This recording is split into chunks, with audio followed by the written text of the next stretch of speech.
محکمہ داخلہ سندھ کی جانب سے کراچی سمیت سندھ کے مختلف شہروں میں 13 ستمبر سے 17 ستمبر تک ڈبل سواری پر پابندی عائد کر دی گئی ہے۔ اس حوالے سے مزید تفصیلات جانتے ہیں ہمارے نمائندے شکیل نائچ سے۔ شکیل نائچ، بتائیے گا مزید کیا تفصیلات ہیں آپ کے پاس؟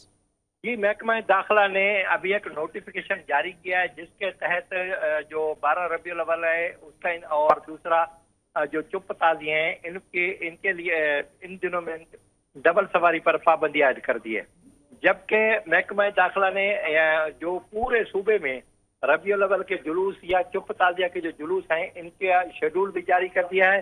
اور تمام کمشنر کو، ڈی آئی جی کو، ایس ایس پی کو حکم جاری کیا ہے کہ ان پر شیڈول پر مکمل عمل کرایا جائے۔ انہوں نے کہا کہ دفعہ 144 نافذ کر دیا گیا ہے، اور اس